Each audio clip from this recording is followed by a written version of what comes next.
from struggling beginnings in Italy to winning everything as a manager in Europe. This is the story of Carlo Ancelotti and how he conquered football. The story starts in the small Italian town Reggiana. Born to parents who were farmers, Carlo spent a lot of time on the farm working as a kid. In his teenage years though, he started to play football with the kids in his community and joined the FC Reggiana Academy aged 14. 2 years later, he joined third-tier side Parma, and before he knew it, he was a professional.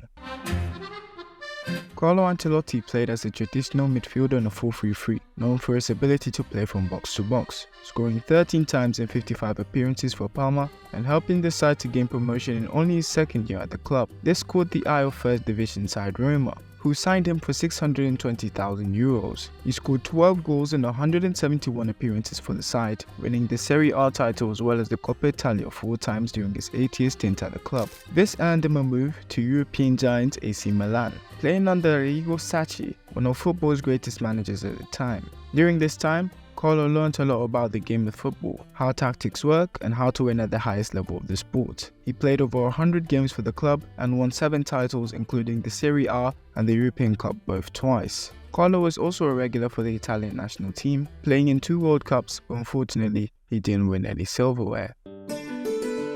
After retiring in 1992 aged 33, Ancelotti was offered the role as the assistant manager of the Italian national team, with the manager being his former head coach at AC Milan Arrigo Sacchi, once again learning more and more by the day as Italy finished as runners-up in the 1994 World Cup. Fast forward to 1995, when Don Carlo left the national team to take over his first role as head coach. This was the recently relegated FC Reggiana. Taking over an aging squad, with new players and presidency, he was handed the task of regaining promotion to the Serie A whilst rebuilding the squad. The former midfielder had no time to waste as he brought in 12 new faces and sold 20, with defensive midfielder Alessandro Mazzola and striker Igor Simatenko the only survivors from last season. It was a difficult start to life as manager for Ancelotti, winning just 1 of his first 8 games in charge. But the Italian was desperate to improve the club's poor start to the season, so he switched from a 4-5-1 system to a 4-3-3, pushing the wingers higher up the pitch and giving Somersano Pietro Estrada the freedom to roam as an advanced playmaker in the 10 role. This proved pivotal as the side not only scored more goals but became a better side defensively as Ancelotti's side finished in second, 4 points behind champions Bologna,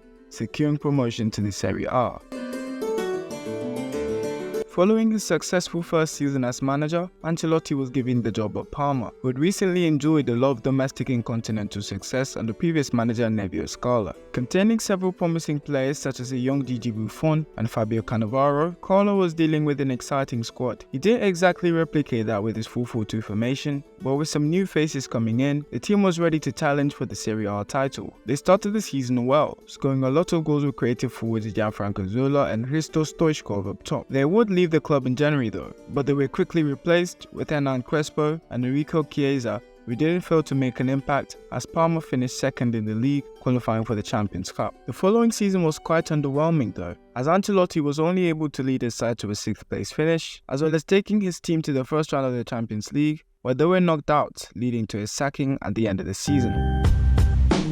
After spending almost a year without a club, Ancelotti was appointed as Juventus manager in February of 1999, as Marcello Lippi was sacked due to poor results. Don Carlo would change his formation once again, as he returned to the 4-2-3-1 system in order to accommodate Zinedine Zidane to play in behind the lone striker. This led to a respectable 7th place finish, as well as making the semi-finals of the Champions League that year, losing out narrowly to Manchester United. In his first full season at the club, Ancelotti's Juventus side made a solid charge for the title, but were beaten to first place by Lazio on the final day of the season. Aside their strong performance in the league, the side were unconvincing in the Europa League, bowing out in the round of 16 to Celta Vigo, as well as going out in the quarterfinals of the Italian Cup to Lazio. The following season, Ancelotti went trophyless yet again as his side finished runners-up in the league, this time to Roma, causing him to get sacked at the end of the season.